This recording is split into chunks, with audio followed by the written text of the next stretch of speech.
tema da minha pregação hoje é um tema que dificilmente você veria num púlpito evangélico. Nós até vemos, mas de forma rara, bem espúria mesmo, uma vez ou outra. Hoje eu vou pregar sobre Maria. É um sermão não muito típico, mas eu acho que é de fundamental importância para mim e para você que somos cristãos. A figura da mãe de Jesus, ela sempre trouxe muita polêmica, discussões e debates dentro da igreja.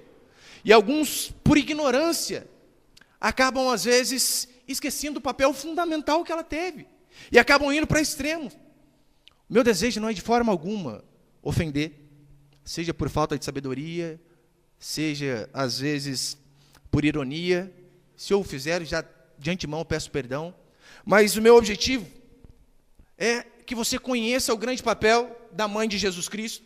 Também não tem por objetivo dar para você munição para você ir para a guerra, arrebentar os católicos da sua família. Não é essa a intenção. Mas ensinar o que a Escritura mostra para mim e para você. Eu mesmo tenho vários amigos, familiares católicos. Eu, durante uma vida toda, 21 anos, fui católico, fui coroinha em várias igrejas de Aparecida, inclusive da Basílica. Então, a minha intenção não é ofender, mas mostrar a verdade a respeito disso daqui. Eu vou falar mais adiante sobre os dogmas marianos, que são dogmas, são verdades que você tem que acreditar. Eu vou mostrar para você, segundo a Igreja Católica. E segundo, a Igreja Católica tem pelo menos 4 dogmas a respeito de Maria. E essa semana, eu fiz alguns comentários no Facebook lá e eu fui xingar de tudo que é jeito. Me chamaram de anátema, de herege. E eu vou falar para você, eu fiquei até contente. Sabe por quê? É a doutrina da Igreja Católica. Aqueles que não testificam com os dogmas marianos são hereges e anátemas. Então, a pessoa que me xingou dessa forma está totalmente correta. É uma católica, de fato, praticante. Entende aquilo que ela está fazendo. Mas em Gálatas 4,16, Paulo diz assim: tornei-me porventura vosso inimigo por dizer a verdade.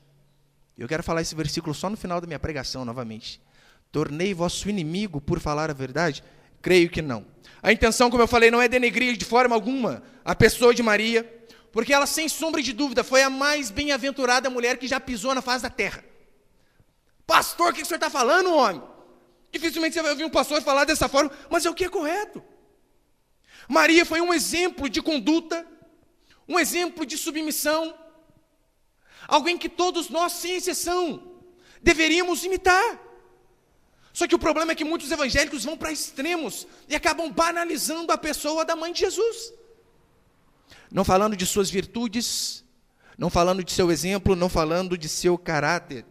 Ela deve ser imitada, considerada em mais alta estima. Todavia, o que passar disso é idolatria, e é isso que eu vou mostrar. A Bíblia fala de Maria como uma pessoa extraordinária, maravilhosa, agraciada por Deus. E um exemplo para mim e para você. Não apenas você, eu sei que alguns vão para extremos, chuta imagem, faz essas coisas. Esse não é o nosso objetivo, isso é um erro grotesco. Não dar a Maria a devida reverência que ela merece. Tem um adágio popular que diz o seguinte: em toda discussão existe a sua verdade, existe a minha verdade e existe a verdade. E é isso que eu quero mostrar aqui. Porque eu tenho certeza que talvez você está aqui, primeira vez você seja católico, pessoas católicas vão ouvir na rádio, vão ouvir no Facebook, no YouTube. E se a posição protestante evangélica estiver errado, o que eu vou colocar aqui, você tem mais um argumento para ratificar, para confirmar a sua fé. Então nós só temos a crescer quando ouvimos uma exposição da Escritura de forma correta. Ou você vai ter certeza daquilo que você crê, ou eu espero que, se você não tiver essa certeza, que você possa realmente abrir o seu coração para que então você possa ser mudado. Lembrando que o nosso objetivo, que a nossa intenção, deve ser sempre como os crentes de Bereia. Lembra quando Paulo elogia aqueles crentes de Bereia? Olha o que diz Atos 17:11. Ora, esses de Bereia eram mais nobres que os de Tessalônica, pois receberam a palavra com toda avidez, examinando as Escrituras todos os dias para ver se as coisas eram de fato assim. Olha que coisa. Paulo elogia determinados cristãos porque eles ouviam que o apóstolo pregava, iam para as Escrituras e examinavam para ver se as coisas de fato aconteciam daquela forma. E é isso que eu espero que eu e você venhamos a fazer, que você também possa fazer. Então, antes de falar dos dogmas marianos, eu quero falar primeiro a respeito da pessoa de Maria. O primeiro princípio dessa história, então, é a Maria da Bíblia. Você pode acompanhar comigo Lucas, capítulo 1, versículo 26. Lucas, capítulo 1, verso 26, diz assim: No 6º mês foi o anjo Gabriel enviado da parte de Deus para uma cidade da Galiléia chamada Nazaré, a uma virgem desposada com certo homem da casa de Davi, cujo nome era José. A virgem chamava-se Maria, e entrando o anjo, onde ela estava, disse: alegra-te, muito favorecida, o Senhor é contigo. Ela, porém, ao ouvir esta palavra, perturbou-se muito e pôs-se a pensar no que significaria essa saudação. Mas o anjo lhe disse: Maria, não temas, porque achaste graça diante de Deus. Eis que conceberás e darás à luz a um filho, a quem chamarás pelo nome de Jesus. Este será grande e será chamado Filho do Altíssimo Deus. O Senhor lhe dará o trono de Davi, seu pai. Ele reinará para sempre a casa de Jacó, e o seu reinado não terá fim. Então disse Maria ao anjo: como será isto? Pois não tenho relação com homem algum. Verso 35. Respondeu-lhe o anjo: descerá sobre ti o Espírito Santo, e o poder do Altíssimo te envolverá com a sua sombra. Por isso, também o ente santo que há de nascer será chamado Filho de Deus. E Isabel, tua parenta, igualmente concebeu um filho na tua velhice, sendo este já o 6º mês para aquela que diziam ser estéril. Porque para Deus não haverá impossíveis em todas as suas promessas. Verso 38. Então disse Maria: aqui está a serva do Senhor, que se cumpra em mim conforme a tua palavra. Eu creio que todos conhecem a história de Maria, quando o anjo Gabriel vem e anuncia: olha, você vai ter um filho, mulher. Na verdade, não era tão mulher ainda, era uma jovem, cerca de 16 ou 17 anos. E a primeira coisa que nós aprendemos aqui sobre a Maria é que ela era uma jovem judia, como nós lemos aqui no verso 26. Olha o que diz o verso 26, você pode ler comigo de novo? No 6º mês foi o anjo Gabriel enviado da parte de Deus para uma cidade da Galiléia, chamada Nazaré. Maria morava numa cidade chamada Galiléia. Galiléia era uma cidade que era fronteira com outras cidades. E por conta de ser cidade fronteira, mesmo eles sendo judeus, costumes de fora acabavam entrando no judaísmo. E, consequentemente, acabavam meio que judiando da religião verdadeira deles, que era o judaísmo. Por causa de ser fronteira, costumes externos entravam e acabavam colocando o judaísmo em desuso. Haja vista, eu não sei se você lembra, que os judeus de Jerusalém não gostavam muito dos judeus da Galiléia. Porque eles diziam: olha, esse povo é misturado. Eles não são 100% judeus. E eu não sei se você se lembra também, quando diz a Bíblia que Jesus era da Galiléia, olha o que os fariseus, o que os religiosos disseram: pode porventura sair algo bom da Galiléia? Ou seja, calma aí, mas lá esse povo não é muito crente, não. É meio misturado. E Maria veio justamente de lá também. Galiléia não era bem visto pelos judeus de Jerusalém, mas Deus mostra que para ele não faz acepção de pessoas, nem acepção de lugar. Mas quando ele tem que fazer alguma coisa, ele visita, seja onde a pessoa esteja e seja quem for. Segunda coisa que nós vemos a respeito da Maria da Bíblia é que ela estava prometida, versículo 27, uma virgem desposada com certo homem da casa de Davi, cujo nome era José. Eu sei que desposada é um termo que não é muito usual hoje em dia, mas desposada é compromisso, estar compromissada para casar. Normalmente, entre os 16 e 17 anos, essa é a provável idade de Maria, as moças judias faziam um compromisso, dizendo: olha, vou casar com esse homem. E então tinha alguns meses até que o casamento fosse consumado. É bem provável que Maria estivesse no meio do caminho, entre o compromisso e o casamento, quando então o anjo Gabriel a visita e diz que ela teria um filho. Terceira coisa que nós vemos sobre Maria, a Maria da Bíblia, é que ela era uma virgem, verso 27. Uma virgem desposada com certo homem. Hoje em dia é quase um absurdo falar, né, uma virgem de 17 anos, mas o certo seria o comum. Maria, ela estava comprometida com José, ela era virgem e é óbvio, tinha que ser, porque se não fosse, como a profecia de Isaías se cumpriria? Eis que a virgem conceberá. Quarto, nós vemos que Maria foi especialmente favorecida por Deus, versículo 28. E entrando o anjo, aonde ela estava, disse: alegra-te, muito favorecida, o Senhor é contigo. Na nossa versão, pelo menos na Almeida, revista corrigida ou revista atualizada, na NVI, nós não temos aquela palavra dizendo ave, o que tem normalmente na Bíblia Católica traduzida por Jerônimo. Mas na verdade a intenção significa a mesma. É muito favorecida, agraciada, é uma expressão que significa exatamente essas coisas. Olha, você é uma mulher agraciada. Não no sentido dela em si ser cheia de graça de forma natural, mas de Deus ter tido graça dela. Por isso que o anjo diz. Quinto, Nós vemos que ela era uma jovem piedosa e temente a Deus. Versículo 29. Pôs-se a pensar o que significaria esta saudação. Maria, de fato, era uma mulher humilde. Deus vem e agracia ela com algo que todas as mulheres da face da terra sonhariam em ser agraciadas, serem a portadora de Deus em seu ventre. E ela diz que ela se perturba e diz, mas por que eu? Essa de fato foi a reação de Maria, mas justamente comigo, porque do contrário não tinha por que ela se perturbar. Ela de fato era uma moça de fé, de confiança em Deus, porque aqui no versículo 34, então disse Maria, como será isso, pois não tenho relação com homem algum? Tem que ter muita fé, meu irmão, confiar muito em Deus. Você, uma jovem, compromissada, e de repente parece um anjo e diz, olha, você vai ter um filho. Só que você nunca teve relação com homem algum. E para você contar isso para os seus pais? E para você contar isso para o José, tadinho dele, hein? Já pensou? O que José não passou? José, estou grávida de quem? Do Espírito Santo. Você imagina, ela teve que ter muita fé para dizer, Senhor, se essa é a tua vontade, cumpra-se em mim o teu querer. Maria fez como Moisés fez, como Abraão fez, perdão. Alguém que de fato creu em Deus, sem duvidar em hipótese alguma. Abraão é o pai da fé justamente por conta disso. Ele era velho, sua mulher era estéril, e Deus vem e diz, olha, você vai ser pai de multidões. E ele olha para ele, 75 anos, não tinha Viagra naquela época, tadinho, desanimado, e a mulher estéril. Mas diz a Bíblia que Abraão creu. E por conta disso, com 100 anos, ele foi ter o seu primeiro filho. Maria também. Ela teve fé o suficiente para olhar para ela e dizer, Senhor, eu não sei como, mas se o Senhor falou, eu vou acreditar. Diferentemente de Zacarias, um pouquinho antes aqui no mesmo capítulo, diz a Bíblia que um anjo vem a Zacarias e diz, olha, sua mulher Isabel vai ter um filho, que era João Batista, primo de Jesus. Zacarias duvidou. Mas como? Somos velhos. É interessante que nós vemos que Maria, ela também perguntou, como será? Pastor, mas qual a diferença? Zacarias provavelmente fez a pergunta da dúvida, como assim? Será?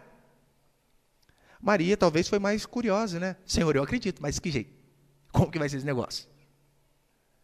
Tanto é que Deus elogia ela, era uma jovem pronta para servir a Deus, como nós vemos aqui no 38. Aqui está a serva do Senhor, que se cumpra em mim conforme a tua palavra.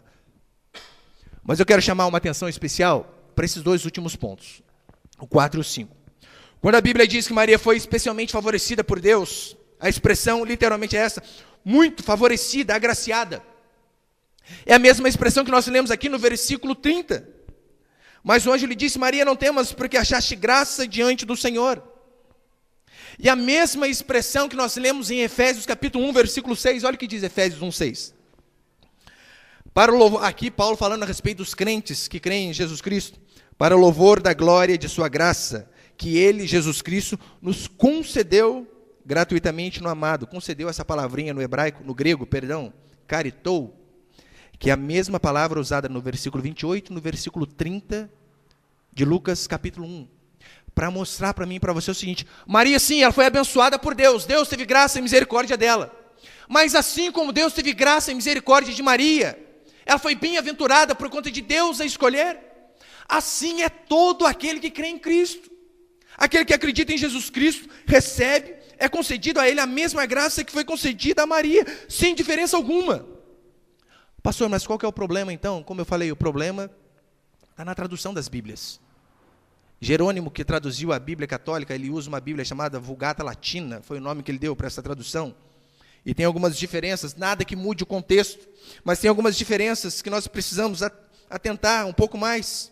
Ao invés de aparecer Maria agraciada, na Bíblia católica, traduzida por Jerônimo, diz Maria cheia de graça, talvez você já deve ter ouvido. Cheia de graça por quê? A intenção que eles passam ali é que dá a impressão que ela não recebeu um favor de Deus, mas Deus a recompensou por conta dela já ser uma mulher cheia de graça desde o seu nascimento. E nós vemos no contexto que não é isso que Deus quis dizer. A graça que o texto fala é o fato dela ter recebido o privilégio de ser, entre aspas, a hospedaria de Deus aqui na terra. Apenas isso. Porque convenhamos, Se Maria fosse agraciada por aquilo que ela era, que é o que os católicos dizem, ela já era cheia de graça. Deus apenas a recompensou por conta do coração dela. Ora, se de fato ela fosse agraciada por aquilo que ela era, não tinha por que ela ficar espantada, como diz aqui o texto que nós lemos. Que ela ficou espantada. Ora, seria mais fácil ela fazer a mesma oração do fariseu, não é? Senhor, graças te dou que não sou como as demais. Está vendo? Essas jovens de hoje em dia, aí nenhuma vale nada. Graças te dou porque não sou como elas. Se de fato essa fosse a graça de Maria, não tinha por que ela fazer uma oração extremamente humilde. Em Lucas 1,46, o canto conhecido como Magnificat. Olha que ela diz que o Senhor, o Salvador, teve misericórdia dela. O meu espírito se alegrou em Deus, meu Salvador. Ora, se ela já fosse cheia de graça, se foi um favor que, na verdade, não que o favor que Deus fez, mas apenas recompensou o que ela tinha feito, não tinha porquê ela cantar de forma humilde assim. Bem-aventurada e agraciada, feliz. Eu venho falar para vocês, não foi uma particularidade apenas de Maria, mas sim de todo aquele que acredita em Jesus Cristo, no seu Filho segundo a carne. Olha o que diz Lucas capítulo 11, verso 27. Aqui uma mulher dizendo para Maria: bem-aventurada aquela que te concebeu e os seios que te amamentaram. Ele, Jesus Cristo, ele porém respondeu: antes, bem-aventurados são os que ouvem a palavra de Deus e aguardam. Que coisa! Olha a mulher dizendo: bem-aventurado foi os seios que te amamentaram, hein, Jesus? Jesus vem e diz: antes, mas bem-aventurados são aqueles que ouvem a palavra de Deus e as guardam. E os irmãos também se lembram? Algumas semanas atrás, preguei uma série de sermões sobre as bem-aventuranças. É a mesma palavra usada para Maria.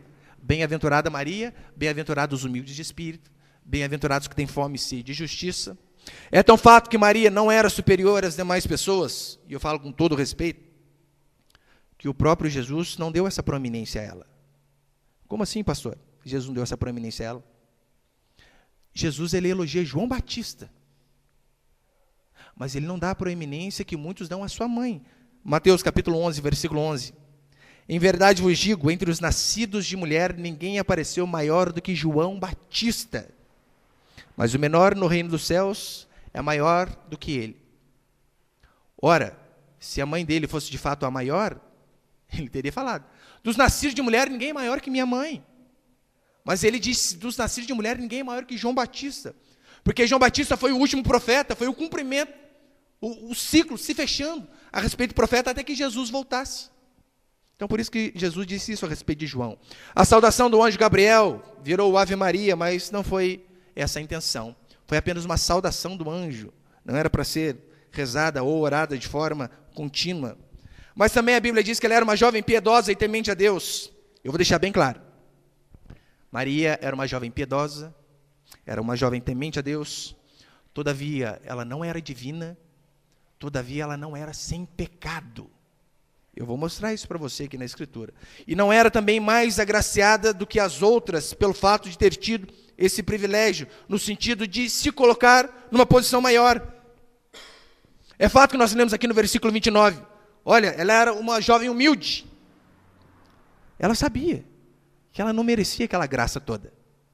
Ela sabia. Do contrário, quando o anjo deu aquela saudação, ela podia falar: Senhor, lembra o anjo diz: olha, o Senhor é contigo. Ela poderia falar: novidade, hein? Eu sei, é claro que é comigo, eu sou espetacular. Você percebeu que não foi essa a posição dela? Mas sim, se colocou numa posição de humildade. E ela diz aqui no versículo 38, então disse Maria: aqui está a serva do Senhor, que se cumpra em mim conforme a tua palavra. Aqui é um exemplo extraordinário de submissão. Só que, infelizmente, ele foi totalmente distorcido pelo catolicismo. Quando Maria diz: Senhor, eis-me aqui, aqui está a tua serva, cumpra em mim conforme a tua palavra. Essa passagem é conhecida no catolicismo como fiat mariano. O que é isso, pastor? Fiat é a palavra usada quando Deus cria o mundo. Lembra? Que haja luz ou que faça-se a luz. Ali, em teologia, nós usamos esse termo como fiat. É o que é traduzido. E é o termo que os teólogos usam, olha, o fiat de Deus, ou seja, a criação de Deus, o faça-se de Deus. E no catolicismo eles dizem que esse versículo 38 do capítulo 1 é o fiat mariano. Foi como se Maria estivesse dando uma ordem, faça-se. Ela ordenando, mas nós vemos no contexto que não é isso que ela quis dizer. Muito pelo contrário, ela não estava dando uma ordem para Deus, mas ela estava sendo tão humilde, tão submissa, dizendo, Senhor, se é essa a tua vontade, eis-me aqui, cumpra-se em mim a vontade do Senhor. Não é uma autorização, mas uma declaração de submissão que ela está fazendo aqui no verso 38. Porque convenhamos, Deus não precisava dela. Pastora, sério? Deus não precisava de mim para estar pregando aqui para você? A Bíblia diz que das pedras Deus pode suscitar filhos de Abraão. Você acha que se ela não quisesse, Deus não ia dar um outro jeito? Mas uma coisa é certa, a vontade de Deus é sempre feita, quer os homens queiram ou não. Se você tem uma dúvida, pergunta para Jonas. Deus disse, Jonas, vá para Nínive. O que Jonas fez? Não, vou para Tarsis. A vontade de Deus era para lá. O profeta não quis. O que aconteceu com ele? Um peixe comeu ele e vomitou ele lá na ilha. Para mostrar para ele, rapaz, se eu falei, vai se cumprir. Deixa de ser moleque.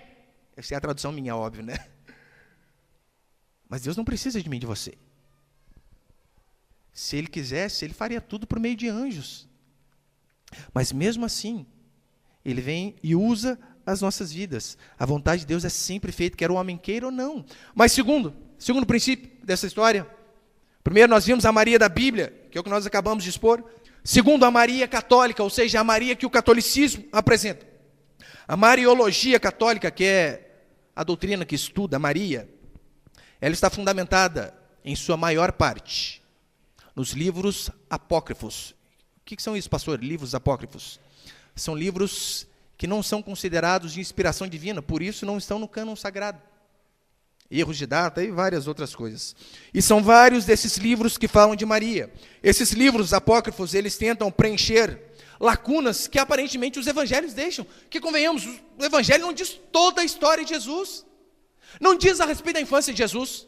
Só tem uma passagem que diz a respeito dele quando ele com 12 anos foi ao templo com seus pais. Fora isso, mais nada. Nascimento, 12 anos, 30 anos. Só. E esses livros apócrifos vêm tentar preencher essas lacunas, dizendo a infância de Jesus.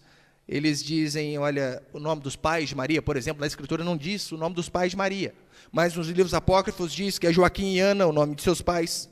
Eles constroem, na verdade, uma Maria que não está na Escritura. Por isso a importância de nós sabermos diferenciarmos a Maria da Bíblia para a Maria dos católicos, a Maria que os livros apócrifos acabam formando. Tem um frei chamado Frei Jacir de Freitas Faria, professor exegeta da Igreja Católica. Eu coloquei ali, pode colocar para baixo. De azul não está aparecendo direito ali, mas é o site, o link para você pesquisar esse artigo que eu vou ler aqui. Pastor, está tirando da sua cabeça? Não, é lá da Canção Nova, daqueles sites. Então, se você quiser, esse material está todo disponível aqui, depois você pode pegar. E tem a fotinha dele para você também saber quem que é. Segundo, Frei Jacir de Freitas Faria, põe próximo, meu irmão, por favor. Olha o que ele diz, palavras dele. Muitas tradições religiosas em relação a Maria, guardadas na memória popular e em dogmas de fé, dogmas são verdades que o católico é obrigado a crer. E em dogmas de fé têm as suas origens nos apócrifos. Olha o que um frei está dizendo. Muitas tradições religiosas em relação a Maria, guardadas na memória popular e em dogmas de fé, têm suas origens nos apócrifos, assim como as roupas em que ela confeccionou para usar no dia de sua morte, sua assunção ao céu, os nomes de seu pai e de sua mãe. A nossa devoção mariana é mais apócrifa que canônica. Isso, Frei Jacir de Freitas Faria falando, não é nenhum pastor. As atitudes de Maria relatadas pelos apócrifos mostram a sua liderança entre os primeiros cristãos, sobretudo sobre os apóstolos. Ela tinha o poder de convocá-los para uma assembleia, ela era senhora dos apóstolos, os apóstolos a chamavam de mãe, porque ela era um exemplo de mulher integrada. Feminista totalmente, hein? Nada muda! É o que nós vivemos hoje, mas segundo os livros apócrifos, aquela sociedade era feminista. Quem comandava lá era uma mulher. Mas você consegue ver que não é um pastor dizendo, mas um frei que tem aquelas doutrinas dizendo. São 4 os dogmas marianos. Só a respeito de Maria são 4 dogmas, e é sobre esse que eu vou falar. Desses 4 dogmas a respeito de Maria, 3 aparecem apenas nos livros apócrifos. Você não vê amparo nenhum na Bíblia. Eu vou comprovar para você. E um que aparentemente parece que está na Escritura, nós vemos que também está totalmente distorcido. São eles, olha, os 4 dogmas marianos, né? Maria, Mãe de Deus, Maria sempre Virgem, Maria Imaculada Conceição e Maria Assunta ao Céu. Antes de falar desses dogmas, primeiro você precisa saber o que é dogma. Põe ali, por favor, meu irmão. Ali também tem o link do site da Canção Nova, onde esse professor chamado Felipe Aquino, vou pôr a foto dele depois para você ver, ele é apresentador de rádio e TV da Canção Nova, condecorado como Cavaleiro de São Gregório Magno em 2012 pelo Papa Bento XVI. Põe a fotinha dele ali, por favor, meu irmão. Talvez você já viu, né, na Canção Nova, na televisão, esse senhor. Olha a definição dele a respeito de dogma. É quando obriga o povo cristão a acreditar em verdades contidas na revelação divina, ou verdades que com essas têm uma conexão necessária. O dogma pode estar contido na Bíblia ou na tradição apostólica, que não foi escrita. Aqui já começamos a ter problemas. Como assim, na tradição apostólica que não foi escrita? Um dos pilares da reforma protestante é sola escritura. Ou seja, temos que comprovar na escritura. Não apenas, é óbvio, eu sempre cito aqui Lutero, Calvino, John Wesley, mas eles não são escritura. Escritura é Paulo, é Pedro e esses apóstolos. O dogma pode estar contido na Bíblia ou na tradição apostólica que não foi escrita, mas que tem para a Igreja Católica o mesmo valor de revelação da Bíblia. Sobre a pessoa humana, os dogmas garantem que ela é formada de corpo, material e alma espiritual e imortal, criada por Deus no momento da concepção, a sua imagem e semelhança. O pecado de Adão, ou seja, o pecado original, eles mesmos dizem, presta atenção, depois você vai ver a contradição. O pecado de Adão, ou o pecado original, se propaga a todos os seus descendentes, por geração e não por imitação. O homem caído não pode redimir-se a si mesmo, precisa de um Salvador, Jesus Cristo. Isso aqui é dogma. Pecado atingiu a todos, guarde bem. Sobre a Virgem Maria, os dogmas dizem que ela é imaculada, isto é, foi concebida sem o pecado original. Acabaram de dizer que todos tinham pecado, não é? Já começa a contradição aí. Sobre a Virgem Maria, os dogmas dizem que ela é imaculada, isto é, foi concebida sem o pecado original e nunca teve qualquer pecado pessoal. É mãe de Deus feito homem, foi para o céu em sua assunção de corpo e alma, após o término de sua vida na terra. É virgem perpétua antes do parto, durante o parto e depois do parto de Jesus Cristo. Segundo o doutor em Mariologia da Universidade Católica de Dayton, Estados Unidos, membro do Instituto Secular dos Padres, Alexandre Alves de Mello, os dogmas na igreja são verdades que trazem salvação e mensagem de esperança. Dogmas, guarde bem, verdade que traz salvação. Você vai ver que quem traz salvação é apenas Jesus Cristo, só para você saber. Então, eu quero falar só desses 4 dogmas, então. Primeiro, na verdade, 3 eu vou falar de forma bem rápida, mas no segundo eu vou me deter um pouquinho mais. O primeiro dogma a respeito de Maria é o seguinte. Primeiro dogma a respeito de Maria. Maria, Mãe de Deus. Você já deve ter ouvido falar disso daí. O que os católicos afirmam é que Maria é verdadeiramente a Mãe do Deus encarnado. Em hebraico, essa expressão é conhecida como Mater Dei. Perdão, em latim, como Mater Dei, ou o famoso Theotokos, que é no grego, Mãe de Deus. Essa doutrina foi definida como dogma no terceiro concílio realizado em Éfeso, no ano de 431 depois de Cristo. Ou seja, no ano 431, a igreja chegou a esse veredito. Maria, de fato, é Mãe de Deus. Eu sei que o termo Mãe de Deus é um tanto quanto polêmico e confuso, mas é usado muito desde a antiguidade, inclusive por Lutero e Calvino. Eles também usam essa expressão, para você ver que quando Lutero e Calvino acertam, nós falamos, quando eles erram, nós falamos da mesma forma. Lutero e Calvino não são apóstolos, não são escritores canônicos. Segundo o catolicismo, eles partem da premissa básica seguinte, se há de convir comigo, Maria é mãe de Jesus, amém? Sabe disso, né, irmão? Pelo amor. Maria é mãe de Jesus. Jesus é Deus? Sim, Jesus é Deus. Ora, se Maria é mãe de Jesus e Jesus é Deus, Maria é mãe de Deus, certo? Errado. Ah, como assim, pastor? Tudo indica que sim. Ora, se nós formos usar esse argumento, Maria é mãe de Jesus, Jesus é Deus, então Maria é mãe de Deus, nós também podemos usar o seguinte argumento: Isabel é tia de Jesus, Jesus é Deus, Isabel é tia de Deus. Concorda comigo? Ora, João Batista é primo de Jesus, Jesus é Deus, João Batista é primo de Deus. Ou podemos usar até o argumento a respeito de José. José é padrasto de Jesus, Jesus é Deus, José é padrasto de Deus. Mas o catolicismo não aceita essas assertivas. Apenas que Maria é mãe de Deus. Pastor, qual seria o correto então?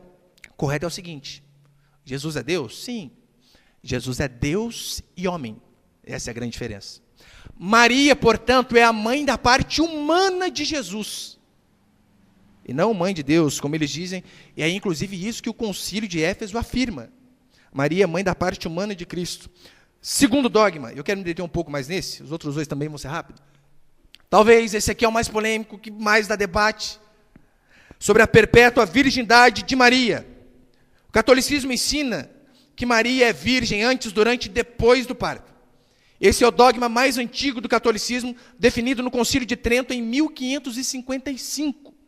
Mas até mesmo antes desse concílio, já tinha esse dogma, segundo os católicos, professado por várias pessoas. Que Maria precisava ser virgem, isso aí não há discussão. Todos nós concordamos. Olha o que diz Isaías 7,14. Isaías 7,14. Portanto, o Senhor mesmo vos dará um sinal, eis que a virgem conceberá e dará à luz a um filho, e lhe chamará Emanuel. Ora, então precisava que Maria fosse virgem antes do nascimento de Jesus Cristo, para que essa profecia se cumprisse. Isso aí não há discussão. A questão é, e após o nascimento de Jesus? Maria continuou virgem? Maria foi de fato virgem perpétua, como diz o segundo dogma mariano? No catecismo católico, esse termo é conhecido como ai partenos, ou seja, sempre virgem. E eu quero aqui colocar a Bíblia de frente com esses livros apócrifos para que nós possamos ver de fato qual é a verdade. Eu venho falar para você, na Escritura, no Novo Testamento mais específico, é óbvio, que escreve a respeito de Maria, não há nenhuma evidência e muito menos nenhuma razão para que Maria tenha continuado virgem após o nascimento de Jesus Cristo. Eu sei que quando nós falamos isso, os católicos às vezes se desesperam e ficam bravos, porque foi assim que eles aprenderam. Mas vamos ver o que a Escritura diz. Tem algumas provas disso aqui que eu estou afirmando. A primeira prova que nós vemos é o verbo coabitar de Mateus capítulo 1, versículo 18. Ora, o nascimento de Jesus Cristo foi assim: estando Maria, sua mãe, desposada com José, sem que tivesse antes coabitado, achou-se grávida pelo Espírito Santo. Esse coabitado, esse verbo, ele tem o mesmo sentido de 1 Coríntios 7, onde Paulo fala do relacionamento íntimo entre marido e mulher.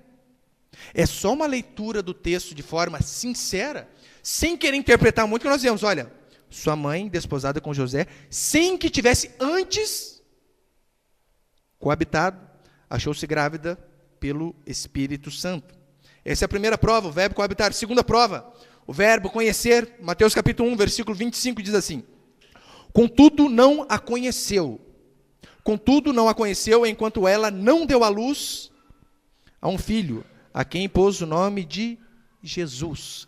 Olha, contudo não a conheceu enquanto ela não deu à luz. Meu irmão, você não precisa ser teólogo, exegeta.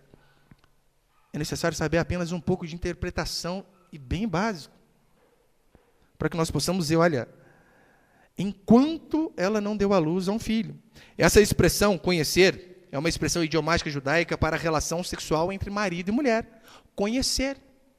O termo conhecer, referindo-se a homem e mulher, sempre fala a respeito de intimidade conjugal. Toda vez que você vê na Escritura, seja no Antigo Testamento em hebraico, ou seja no Novo Testamento em grego, é sempre a mesma coisa. Olha o que diz Lucas, capítulo 1, versículo 34. Então disse Maria ao anjo: como será isso? Pois não tenho relação com homem algum. O espanto dela, que nós lemos aqui, Gênesis capítulo 4, verso 1. Coabitou o homem, no caso Adão, coabitou o homem com Eva, sua mulher, e esta concebeu e deu à luz a Caim. Coabitou, ou seja, relacionamento íntimo entre marido e mulher, deu à luz. E nós vemos diversos exemplos desse na Escritura. Por exemplo, Abraão coabitou com Agar e teve um filho. É cheio desses exemplos. Jacó coabitou com Bila, Eucana com Ana, e sempre a sequência, depois de ter coabitado, é ter gerado filho. Para que eu e você possamos ver que, de fato, o verbo coabitar ou conhecer é uma prova de que, olha, eles não se conheciam até que. Essa, na verdade, é a terceira prova, a expressão até que ou enquanto, o que é usado aqui nesse texto. Mateus 1,25 diz assim: contudo, não a conheceu enquanto não deu à luz a um filho, a quem pôs o nome de Jesus. Não a conheceu enquanto. Algumas versões dizem até que. Mas a expressão explica mudança. Mudança, de fato. Olha, era de um jeito, até que mudou. Ontem, estava na casa de um irmão, e estava passando, São Paulo e Palmeiras, o irmão São Paulino, o irmão estava triste. Até que São Paulo fez gol. Mudou a expressão do irmão. Dessa relação de mudança. Até que, ou enquanto. Quarta prova, substantivo primogênito. Lucas capítulo 2, verso 7. Diz assim: e ela deu à luz ao seu filho primogênito. Enfaixou e o deitou numa manjedoura, porque não havia lugar para eles na hospedaria. Tem uma grande diferença de primogênito e unigênito. Você sabe qual que é, não é? Primogênito, o que é? Primeiro. Unigênito, único. E aqui a palavra usada para o filho de Jesus, para o filho de Maria, no caso de Jesus, é o substantivo primogênito, ou seja, prototokos, em grego. Pastor, vou sair daqui fera em grego, hein? Para você ver que tem uma diferença. Em João 3,16, aquele versículo maravilhoso, onde diz que Deus amou o mundo de tal maneira que deu o seu filho unigênito. Em grego, monogênese. Para você ver a diferença. Prototokos é uma coisa, primogênito. Monogênese é outra coisa. Unigênito. Meu irmão, não é forçar o texto. É apenas juntar essas evidências aqui que nós lemos na Escritura. Basta apenas ler. Pastor, mas já que Jesus foi o primogênito, a Escritura tem a obrigação de mostrar aos seus irmãos, concorda? Se ele foi o primeiro, meu irmão, ele tem um tanto de versículo para mostrar um tanto de irmão dele. Esse que nós vamos mostrar. Quinta prova, os irmãos de Jesus.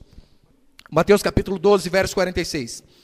Falava ainda Jesus ao povo, e eis que sua mãe e seus irmãos estavam do lado de fora, procurando falar-lhe. Marcos 6,3. Não é este o carpinteiro, filho de Maria, irmão de Tiago, José, Judas e Simão? E não vivem aqui entre nós suas irmãs?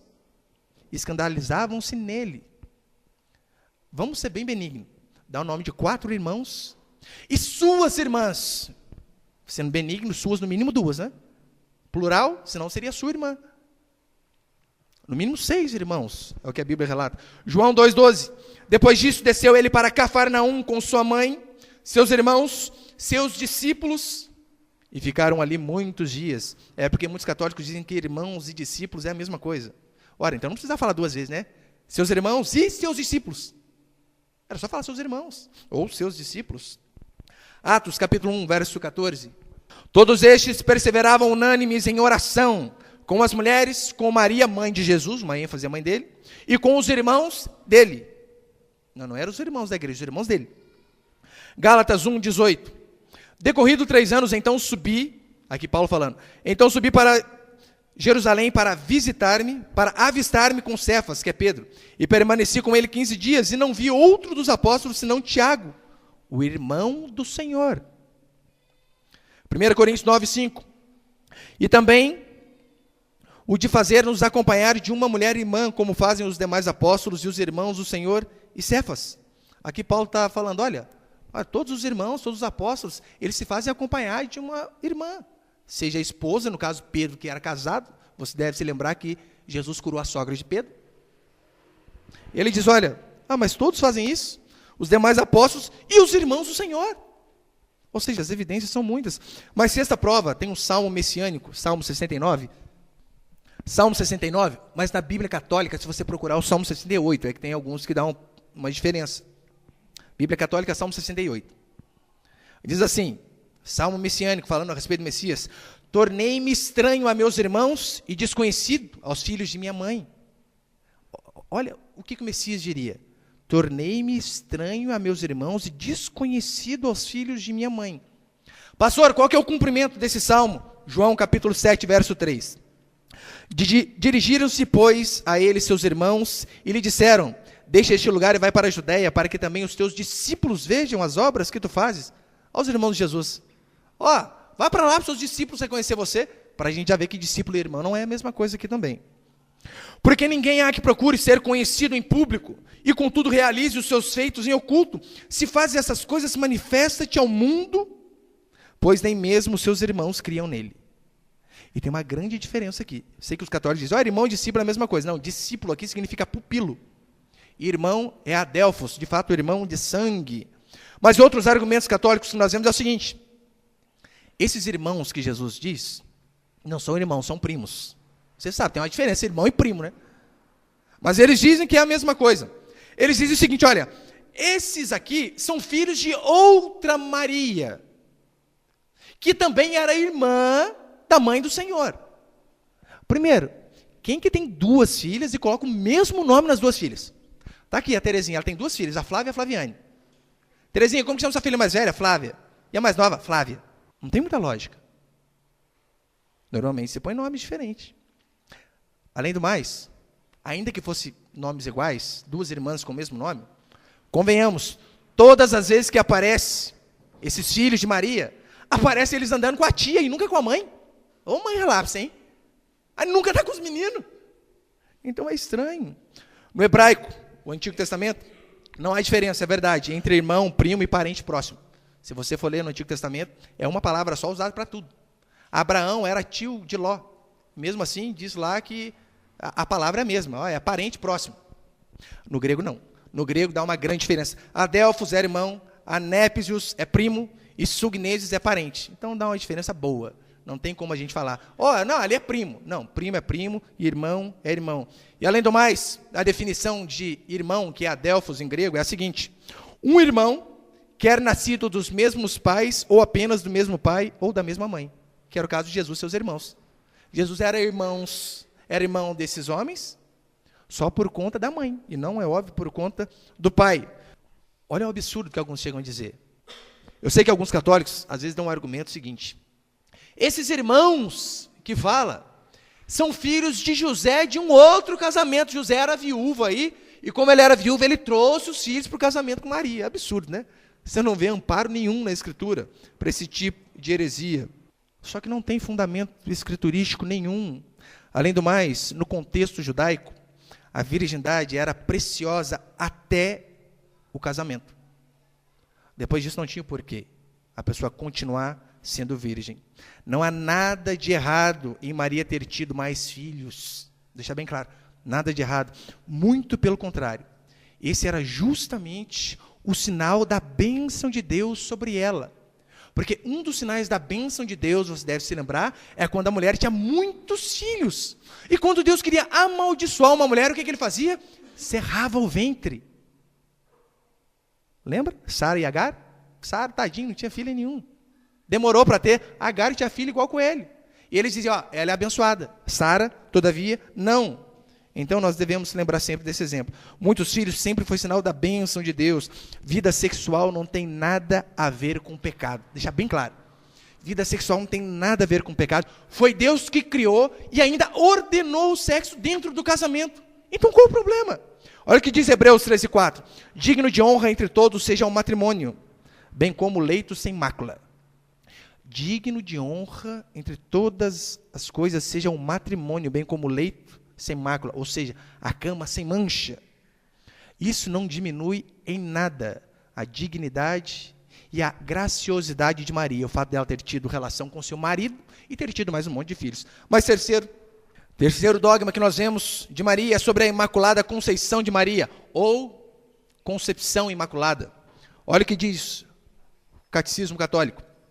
Declaramos, pronunciamos e definimos a doutrina que sustenta que a Santíssima Virgem Maria, no primeiro instante de sua conceição, foi conceição por singular graça e privilégio de Deus onipotente, em vista dos méritos de Jesus Cristo, Salvador do gênero humano, foi preservada imune de toda mancha de pecado original.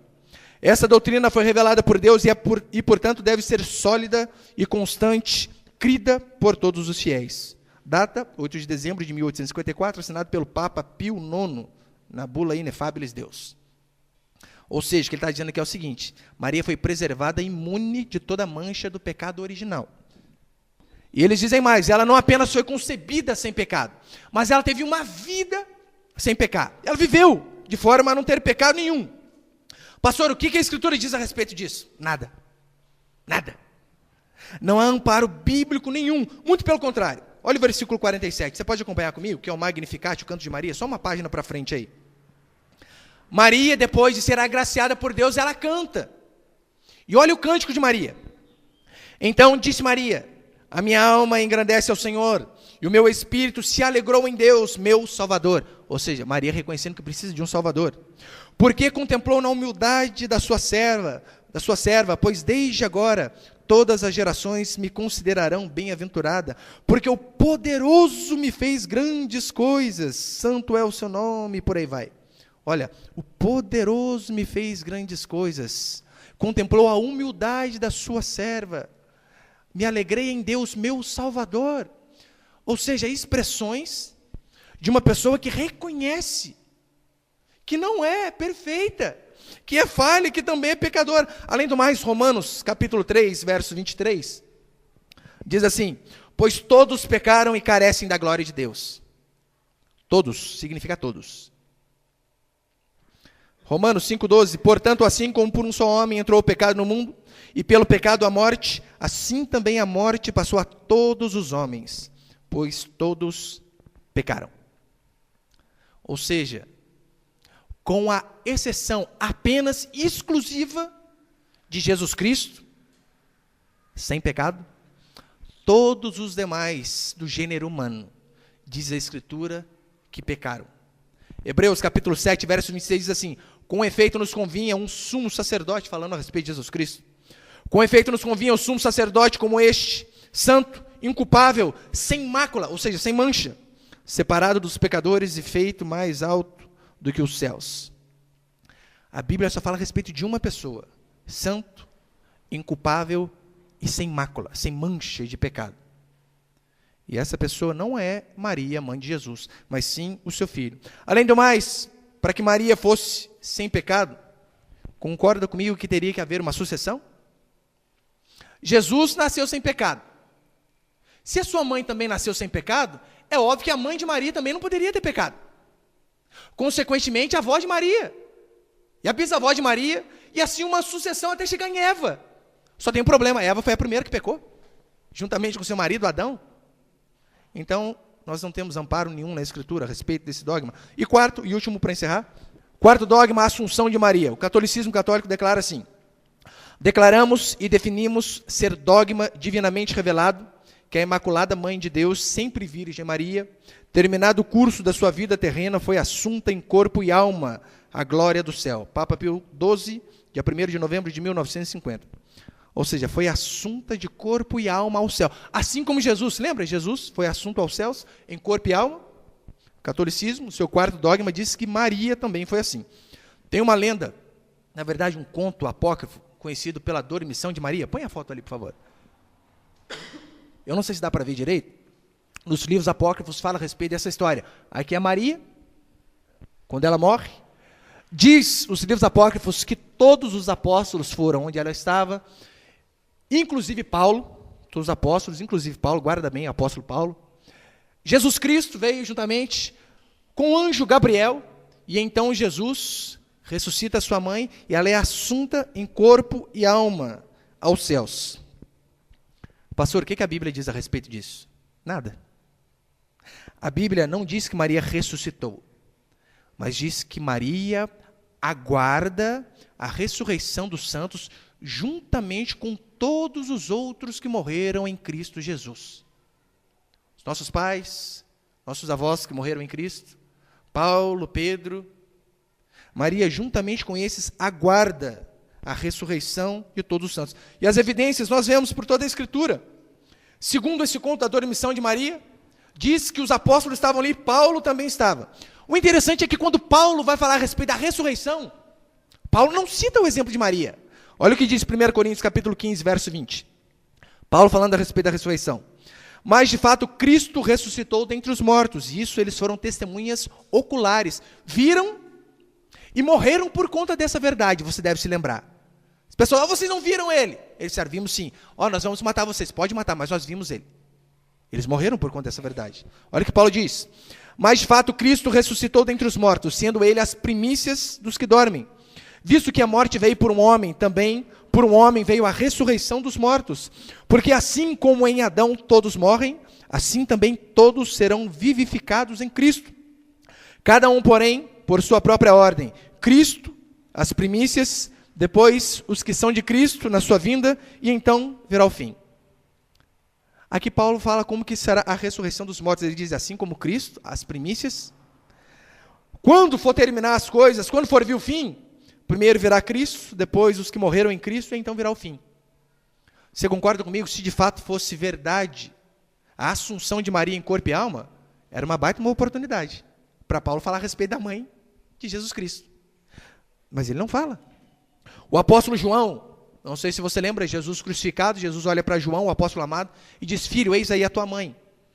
O que Jesus está fazendo ali, ele está incumbindo o apóstolo João, dizendo o seguinte, olha, cuida dela agora. Você é o apóstolo que vai cuidar dela. O apóstolo João, que escreveu o Evangelho de João, que escreveu o Apocalipse, mais 3 epístolas, ele fala no livro de Apocalipse a respeito do céu. Ele diz que no céu, ele viu anjos, viu os anciãos, viu os seres viventes, viu Jesus, mas em nenhum momento ele fala que ele viu Maria. Porque Maria está aguardando a ressurreição. Concorda que também seria uma ótima oportunidade para ele falar a respeito de Maria no céu?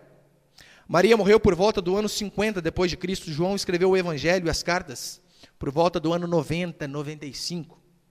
Ou seja, ele também poderia ter escrito a respeito da assunção de Maria.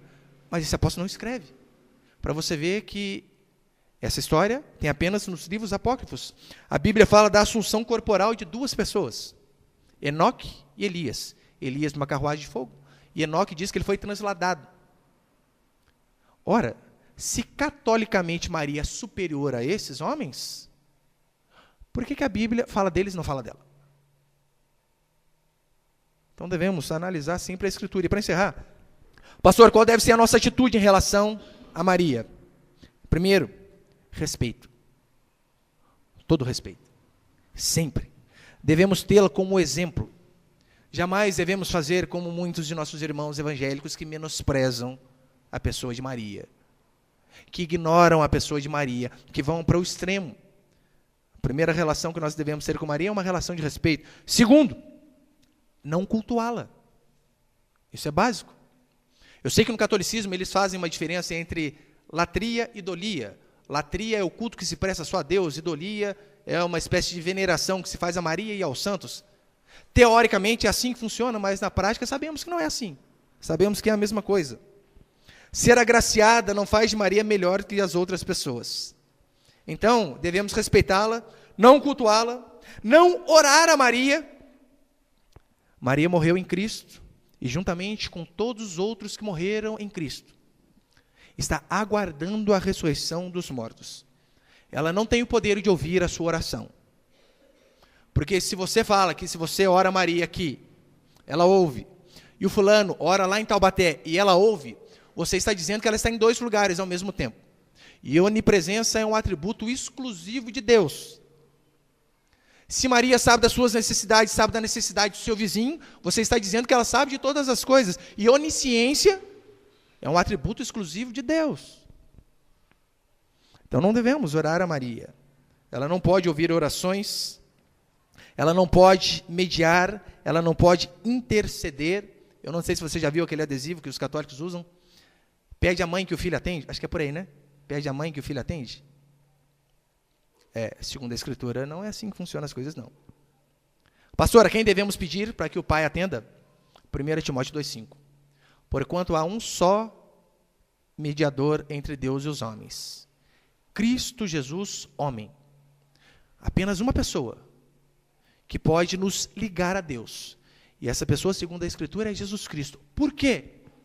Porque Jesus é plenamente Deus, então ele sim pode pegar na mão de Deus, sem ser consumido. Mas também Jesus era plenamente homem, então ele pode pegar na minha e na sua mão como homens, e então fazer essa ponte. Porquanto há um só Deus, e um só mediador entre Deus e os homens. E esse homem chama-se Cristo Jesus. Por isso, respeitamos, seguimos o exemplo de Maria. Todavia, não adoramos, não pedimos a sua intercessão. Por outro lado, e importantíssimo, se não oramos a Maria, devemos sim, como cristãos, agradecer a Deus pela vida dela. Agradecer a Deus por uma jovem tão submissa, por uma jovem tão obediente a Deus. Quero um exemplo a quem se espelhar, meu irmão e minha irmã. Eu aconselho você a estudar a respeito da vida de Maria, e você vai achar um grande espelho de conduta para você. Não podemos banalizar a pessoa da mãe de Jesus Cristo, mas também não podemos dar a ela uma proeminência que nem o seu próprio filho deu. O primeiro pilar da reforma protestante é sola a Escritura. E é isso que nós devemos fazer. Essa é a nossa regra de fé. Tudo tem que estar aqui. O que não está aqui é porque não pode ser provado. E para encerrar, o primeiro versículo que eu li, eu termino da mesma forma. Tornei-me porventura vosso inimigo, por vos dizer a verdade. O objetivo é mostrar a verdade. Você está chateado? Eu não acredito assim. Eu falei, irmão, eu respeito a sua posição, não tem problema. Mas você pode dar algum argumento bíblico para mim a respeito desse seu posicionamento? E não dá. Não dá. Eu falei para ele, olha, eu não estou dizendo que eu sou dono da verdade, não é óbvio, eu estou pregando aquilo que eu creio. Eu vou pregar uma coisa que nem eu acredito? Não tem como. Eu prego aquilo que eu creio. Se você der outro argumento para mim, das duas, uma. Ou vai ratificar, solidificar a minha fé naquilo que eu já creio, ou vai me fazer mudar de opinião e ver que eu estava errado. E essa atitude que nós devemos ter. Amém, meus irmãos? Você pode ficar de pé por um instante, por favor?